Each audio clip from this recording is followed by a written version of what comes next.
Muito bem, pessoal.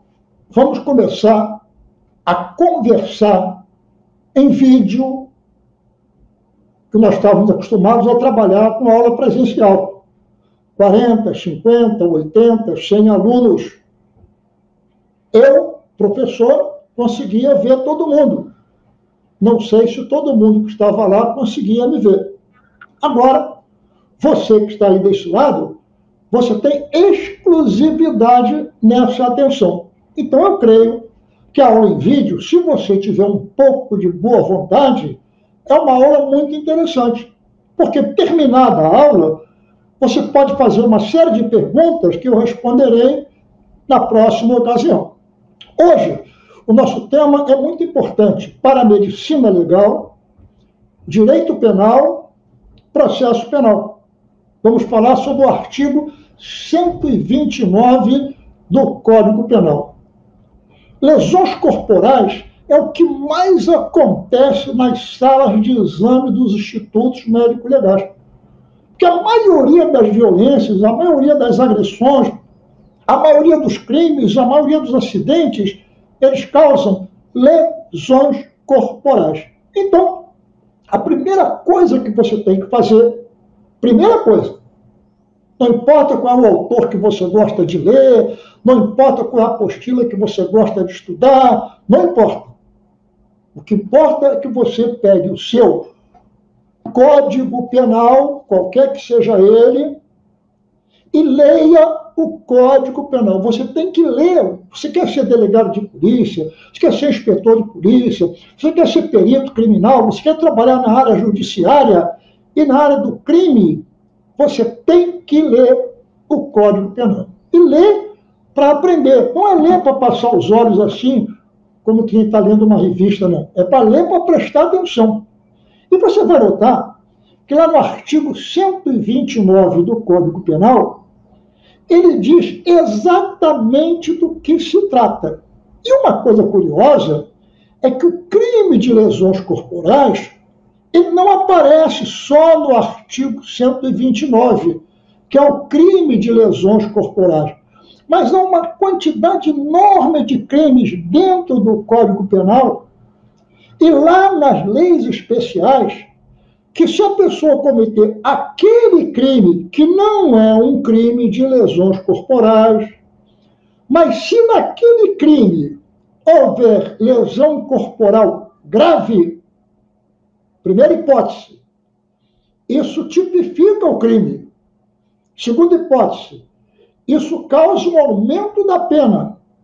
Terceira hipótese, isso qualifica o crime, ou seja, o fato de aparecer no artigo, aparecer no parágrafo, aparecer no inciso, a expressão se houver lesão corporal grave, a pena aumenta, o crime fica qualificado, entendeu isso? Então é fundamental que você, de vez em quando, diga assim, quantos crimes aparecem no Código Penal, quantos aparecem lá nas leis especiais, em que aparece a expressão, se ocorrer lesão corporal grave. Então você tem que ir no Código Penal e ler o que é a lesão corporal grave. Aí você vê que ela está no parágrafo 1º e está no parágrafo 2º.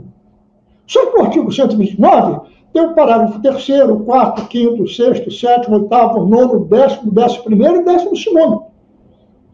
Para a medicina legal, só interessa o parágrafo 1º e o parágrafo 2º e os seus incisos.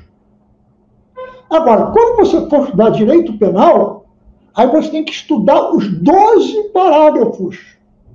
Ah, professor, mas por quê? Porque quando você estuda o artigo 129 para direito penal, aqueles trâmites que aparecem nos demais parágrafos são importantes para tipificar o ato que está acontecendo e a aplicação da pena.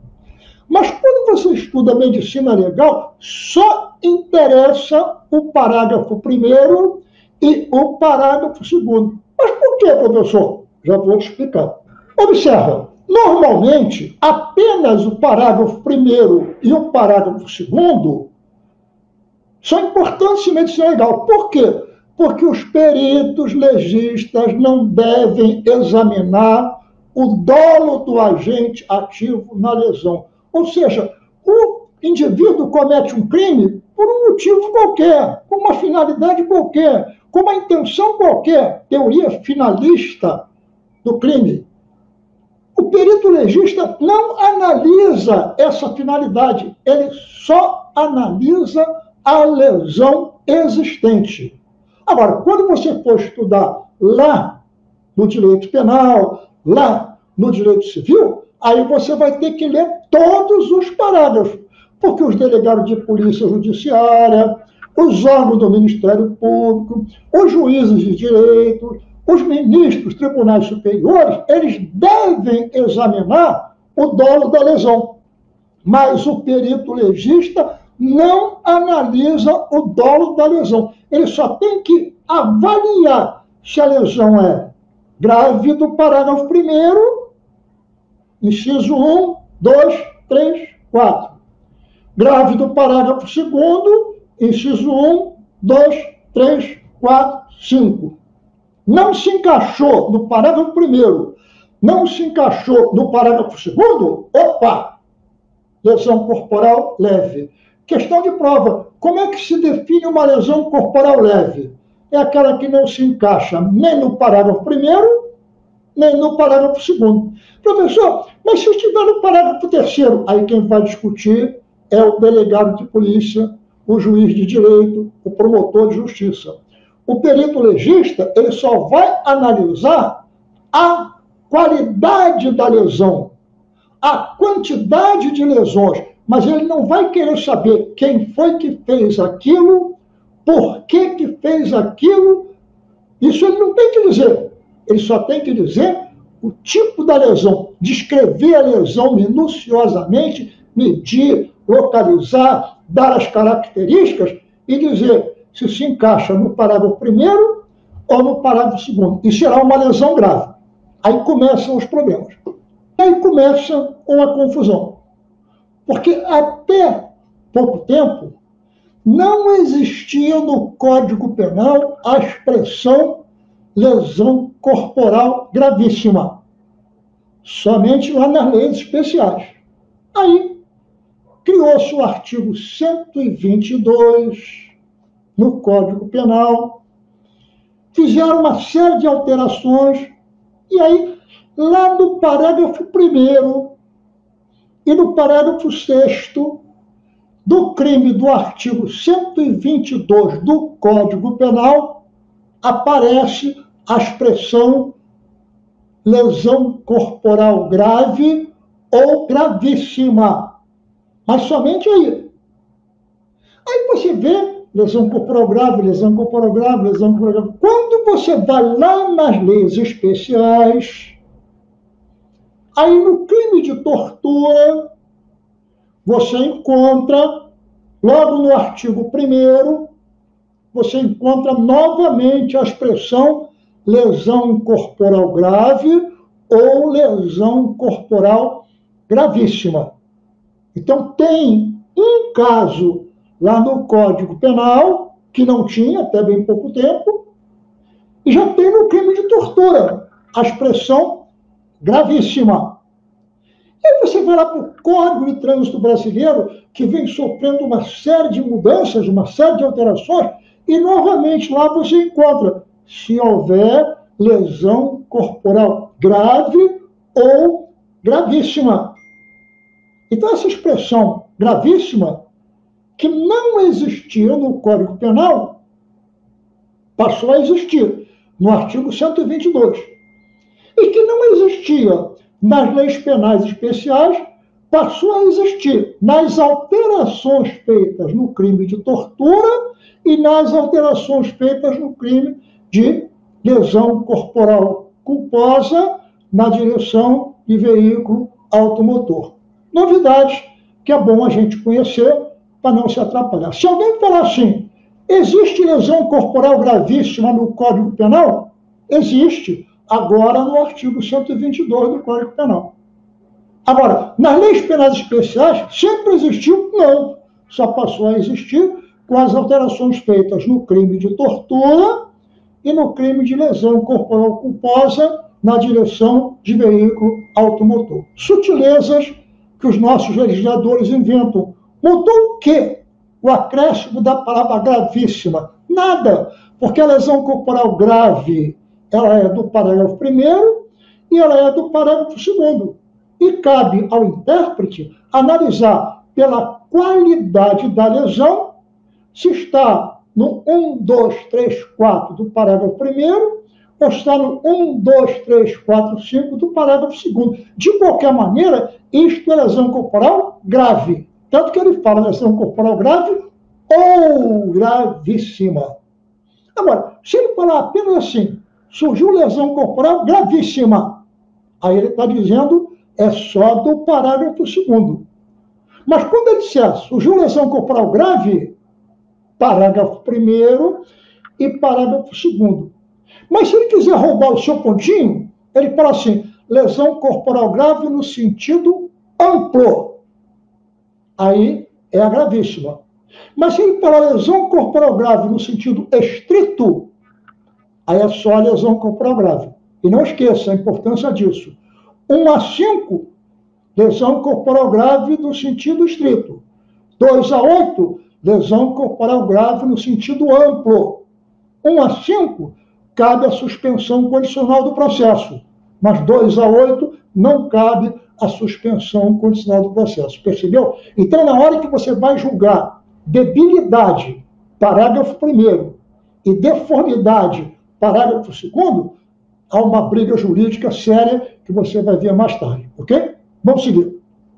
Aí, alguns autores, tentando facilitar, inventaram a seguinte frase. Quando a lesão corporal é grave, do parágrafo 1º, ele fala assim, grave no sentido estrito, no sentido exato, no sentido perfeito. Mas quando a lesão corporal é grave, mas é do parágrafo 2º, como a pena cominada é uma pena maior, que vai de 2 a 8 anos, em vez de ir de 1 a 5, ele fala assim, puxa vida, isso aí é uma lesão mais grave, isso é uma lesão gravíssima. Aí ele fala que é uma lesão corporal grave, mas no sentido lato, no sentido extenso, no sentido amplo. Então, cuidado, lesão corporal grave no sentido estrito, parágrafo 1º.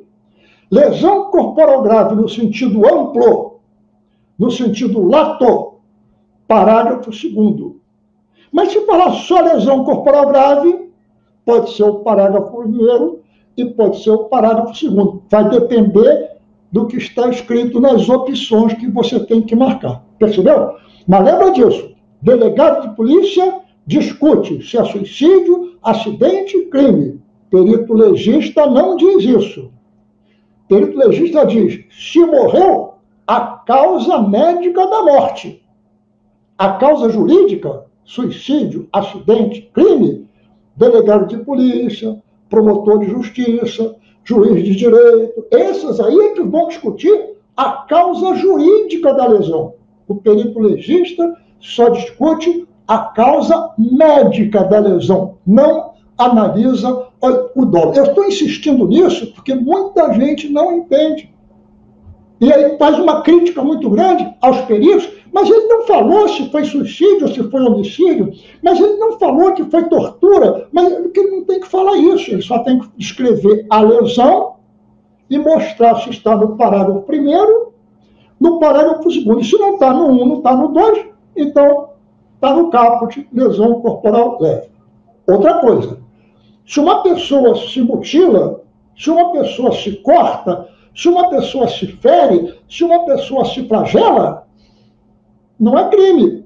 Por quê? Porque está lá escrito, ó, ofender a integridade corporal ou a saúde de outrem. Princípio da alteridade. A lei só vai punir a lesão corporal feita em outrem, não na própria pessoa.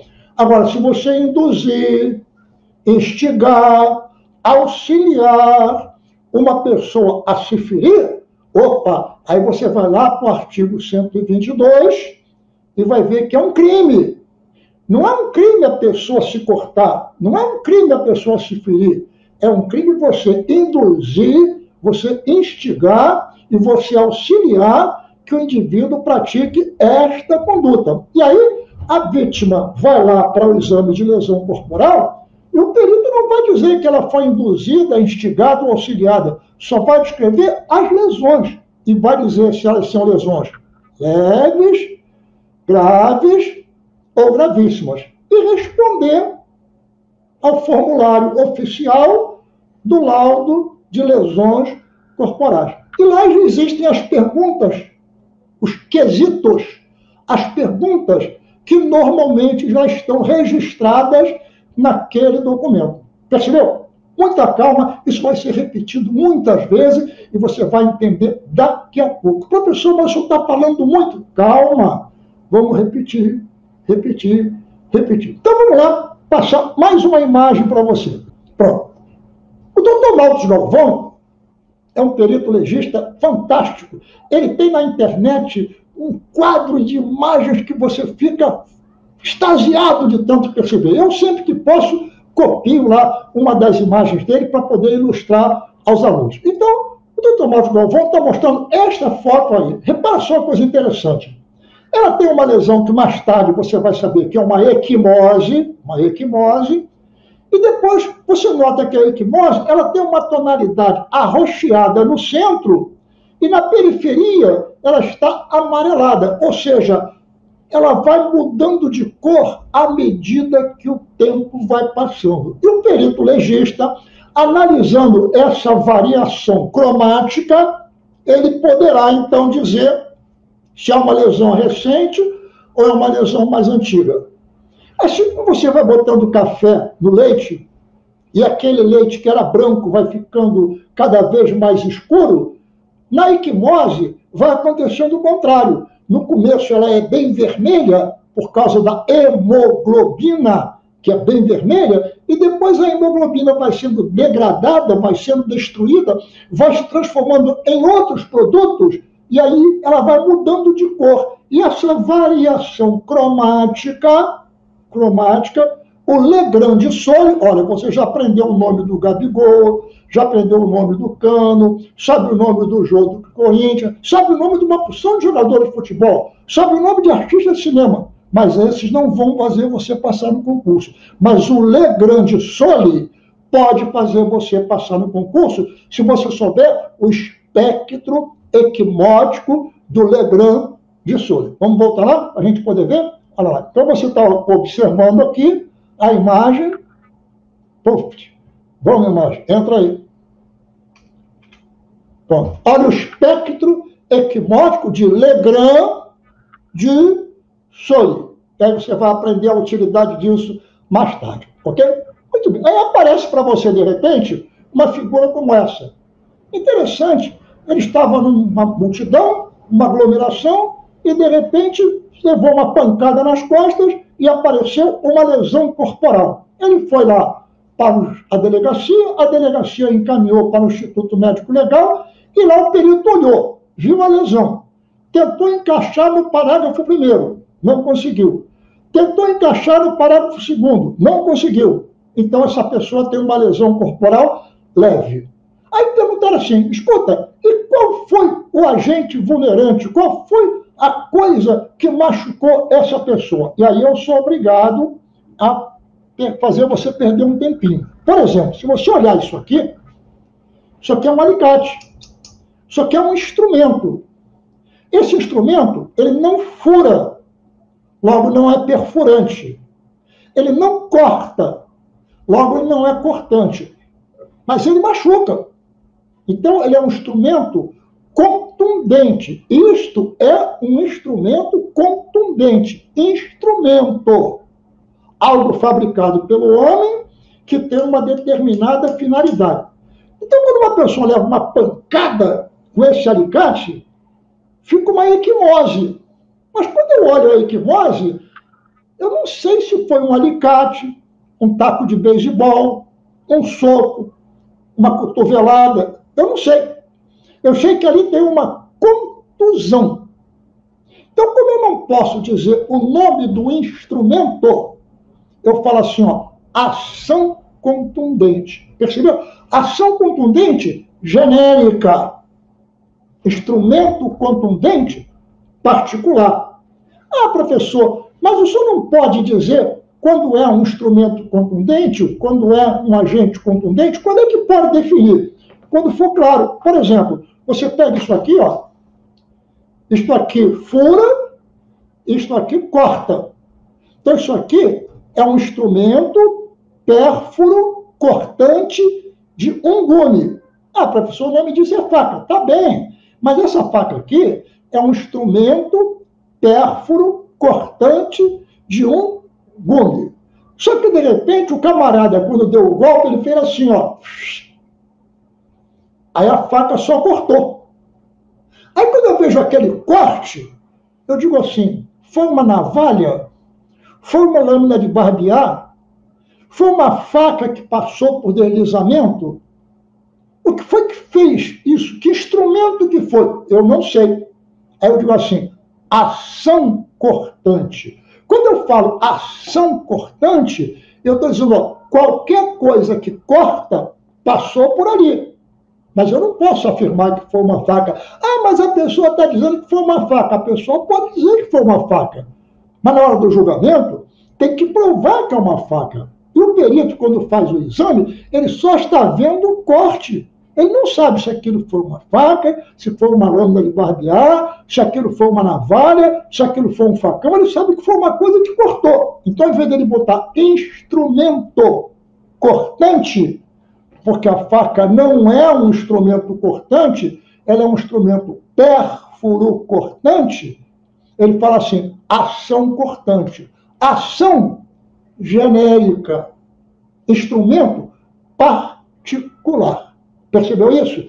Então, o perito particulariza quando ele pode. O cara entrou com a faca cravada no peito, ele fala que foi uma faca, diz até a marca da faca. O camarada entrou com um tiro, ele encontra o projétil, ele até diz qual é o calibre do projétil. Mas quando você tem um corte, você não sabe o que foi aquilo. Então, em vez de você colocar instrumento tal, você põe ação cortante, ação perfurante, ação pérfuro cortante, entende? Ação genérico. Instrumento particular, ok? Então, quando eu vejo essa imagem desse homem com essa marca nas costas, eu não sei se isso aí foi feito por alguma outra coisa. Aí, quando vai fazer a investigação, durante aquele motim, durante aquela multidão, alguém disparou projéteis de arma de fogo, só que em vez de ser projétil de chumbo, era um projétil de borracha. Ah, mas na prova não vai cair projétil de borracha. Na prova vai cair elastômero. Mero pedaço. Elástico, pedaço de elástico, pedaço de borracha. O elastômero é aquele projétil de arma de fogo que a polícia usa para conter aquela multidão sem causar lesões mortais. Percebeu? Mas a lesão corporal é leve. E o perito não tem como provar que isso aí foi produzido por um elastômero. Mas se perguntarem assim, pode ter sido por um elastômero? Ele vai dizer, pode, mas não tem como afirmar. Ok? Vamos continuar. Vamos ver se nós pegamos uma imagem mais interessante aqui para poder falar sobre ela. Ah, professor, eu não tenho dúvida, ele caiu da escada. Não, ele não caiu da escada. Ah, ele caiu da motocicleta. Não, ele não caiu da motocicleta. Ele foi atingido várias vezes com um agente vulnerante. Ó, agente vulnerante. Eu não sei se foi um instrumento vulnerante. Sei que foi um agente vulnerante. Agora, eu não sei se foi um fio, eu não sei se foi um chicote, eu não sei se foi alguma coisa comprida, uma vara, por exemplo, uma vara de marmelo, uma vara de goiabeira, eu não sei o que foi. Eu sei que ele foi atingido várias vezes, porque cada vez que aquele agente contundente bate naquela pessoa, ele faz uma marca característica. Uma marca que é pálida no centro e tem duas laterais mais escuras. Isso aí é uma equimose e essa equimose, você vai ver mais tarde, tem um nome particular de VBC. Aí eu tento colocar no parágrafo primeiro, não entra. Tento colocar no parágrafo segundo, não entra. Conclusão, lesão corporal leve, lesão corporal nocaute. Meu Deus, professor, mas como é que pode? Esse homem foi barbaramente espancado. Isso aí quem tem que provar é o delegado de polícia, é o promotor de justiça, é o juiz de direito. O perito só vai dizer que ele tem essas marcas, se possível vai fotografar, vai descrever minuciosamente como é que elas se dispõem, porque amanhã, quando disserem que ele caiu da escada, não, caiu da escada não caiu. Ah, caiu da moto, não, caiu da moto não caiu. Mas ele pode ser chicoteado? Pode. Mas pode provar que ele foi chicoteado? Ah, isso eu não posso provar. Isso aí, as outras provas lá do processo é que vão trabalhar. Entendeu? O perito não pode se deixar levar pela emoção, senão ele acaba tomando partido no julgamento e foge da atribuição dele, que é descrever as lesões. Ok? Muito bem. Seguindo então em frente, a gente vê lá. O artigo 129 vem como seus parágrafos, aparece muitas vezes ao longo de muitos artigos do Código Penal e também aparece lá nas leis especiais, como eu já falei. Ué, professor, você está repetindo? É, porque repetindo acaba gravando. Aí repete, aí acaba gravando. Ah, pessoal, mas aí é muito chato. Repete, acaba gravando. É muito chato, mas se você aprender, ótimo. Agora, no direito penal, você tem que aprender todos os parágrafos. Então, meu Deus, vamos cuidar dos parágrafos da medicina legal, ok? Vamos lá. Aí eu fiz um esqueminha que você vai pegar, vai fotografar e vai colocar na parede do seu quarto e vai rezar isso todo dia. Quando você acorda de manhã e agradece pelo dom da vida e reza lá a sua Ave Maria, o seu Pai Nosso, você tem que rezar também o artigo 129. O caput, e tem que decorar 1, 2, 3, 4, parágrafo primeiro, 1, 2, 3, 4, 5, parágrafo segundo. E tem que decorar, porque cada um desses incisos, incapacidade para as ocupações habituais por mais de 30 dias. Você tem que dizer se tem ou se não tem. Se houve perigo de vida, você tem que dizer se tem ou se não tem. Se houve debilidade permanente, cuidado agora, hein? De membro, e membro, ó, membros superiores, membros inferiores, acabou. O pênis, o membro viril, não é membro para a medicina legal. Membro é braço, antebraço, mão, coxa, perna e pé. Esses é que são os membros. Então, debilidade permanente de membro, uma coisa. Ou então, debilidade permanente de sentido. Olha, quais são os sentidos? Aí nós temos a visão, a audição, a olfação, o paladar e o tato. Esses são os sentidos. Ah, mas tem uma moça lá perto de casa que tem um sexto sentido. Não tem, não. São apenas 5 sentidos. Ou então função. Função respiratória, função renal, função circulatória. A função é uma coisa. O sentido é outra coisa e o membro é outra coisa. Você tem que analisar se ele tem debilidade de uma coisa, ou da outra coisa, ou da outra coisa. E tem que especificar. É debilidade do membro superior direito. É debilidade da audição, do ouvido direito. É debilidade da visão, do olho esquerdo. Você tem que dizer isso, tem que especificar. Está escrito no código. Não encaixou aí. Ah, mas olha só, professor, se encaixar aí, a pena é de 1 a 5. Pois é de 1 a 5. E sendo uma pena de 1 a 5, dá para a gente botar lá na lei, vai lá para o Código de Processo Penal, e pode haver a suspensão condicional do processo, o sursi processual. E é mesmo. Então ele causa uma lesão corporal grave e ainda pode ter a suspensão condicional do processo, porque a pena mínima é 1. Mas quando passa para o parágrafo segundo, a pena mínima é 2 anos. Já não cabe mais a suspensão condicional do processo. Aí nós temos lá, ó, a incapacidade permanente para o trabalho, a enfermidade incurável. Agora o membro, o sentido, a função, vai ser perdido ou inutilizado. E há uma diferença.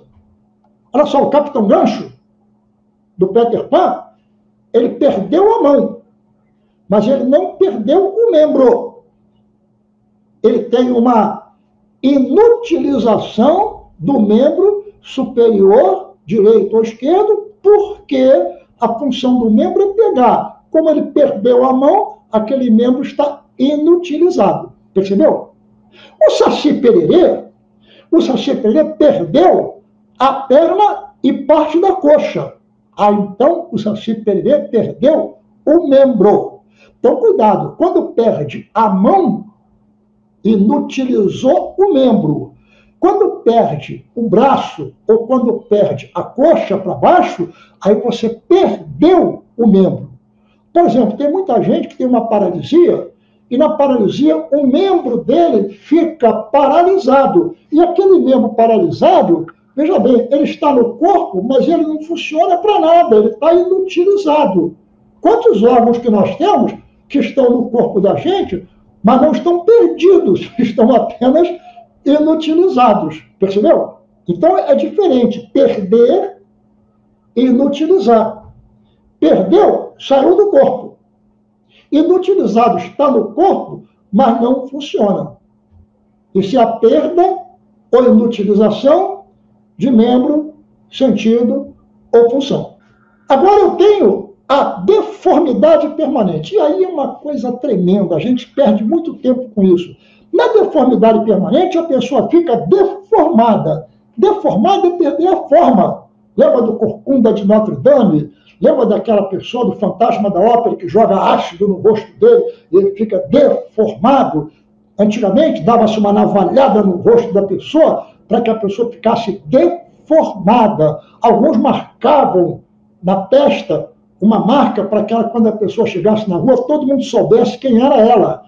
Essas marcas são deformantes. O indivíduo, por exemplo, que perde o braço, que perde a perna, professor, mas espera aí, se ele perdeu o braço, perdeu a perna, ele tem uma perda de membro.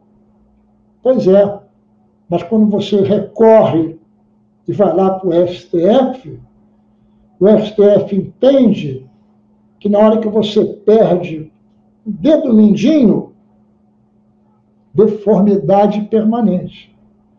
Quando Mike Tyson mordeu o Holyfield, né? Mordeu, arrancou um pedaço da orelha dele, aquilo é uma debilidade da audição. Está lá no parágrafo 1º.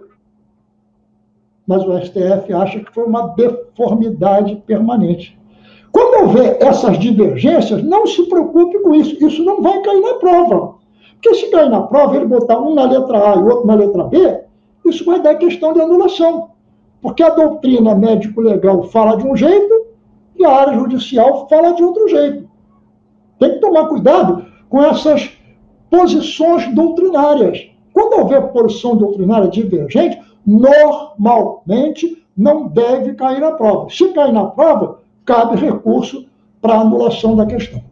E o mais interessante é o que vai acontecer quando o cara leva um soco na boca e perde 2 dentes da bateria labial. Aí quando ele ri, parece um vampiro, aquela parte branca no meio e 2 dentes do lado. Quando ele perde esses 2 dentes, vai lá no perito, o perito olha assim, o que é o senhor? Quando ele ri, meu Deus do céu, como ficou feio aquela boca assim, aqueles dentes na frente, aí o perito bota lá, deformidade permanente. Aí a defesa recorre e lá no Tribunal de Justiça o desembargador pode achar que não foi isso. Ou então achar que foi. Aí ele recorre e vai para o STJ. E quando chega lá no Superior Tribunal de Justiça, o ministro olha para aquilo e fala assim, não, a pessoa perdeu 2 dentes, mas não é uma deformidade, ele está com uma debilidade da mastigação. Isso aí não é parágrafo 2º, deformidade permanente.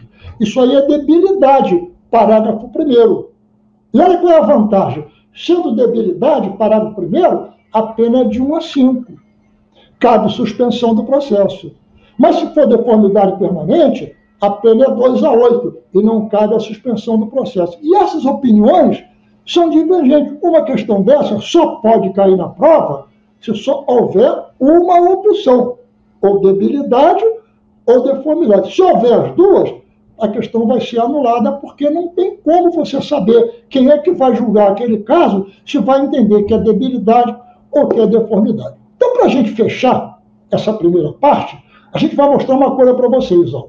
Lá nos tempos antigos, uma pessoa chamado François Barrème, e o François Barrème, ele fez um trabalho que ele calculava assim, olha, quando uma pessoa tem um problema no membro, tem um problema no órgão, como é que eu vou saber se a lesão é leve, é grave ou gravíssima? Bom, se a debilidade que esse órgão sofre não alcança 3%, está com uma debilidadezinha, mas não alcança 3%. Lesão corporal leve. Quando a debilidade do órgão é maior que 3%, mas não ultrapassa 70%, é uma lesão grave. E quando a debilidade do órgão ultrapassa 70%, aí é uma lesão gravíssima. Preste bem atenção. Não precisa que o órgão fique completamente inutilizado. Basta que ele fique com uma deficiência maior do que 70% da sua capacidade funcional. Aí a lesão já é gravíssima, ou lesão corporal grave no sentido amplo, ou lesão corporal grave no sentido lato. Mas se está entre 3% e 70%, aí é uma lesão grave no sentido estrito. Isto na opinião do legista. Mas nada impede que chegue lá na frente, o pessoal do mundo jurídico mude essa decisão, porque uma porção de interesses acontece na hora que se julga João ou Maria. Percebeu? Então, na hora de você calcular se é leve, grave ou gravíssima, você já sabe que você tem que analisar o percentual de lesividade que aquele órgão sofreu. Até 3%, de 3 a 70, de 70 em diante, ok?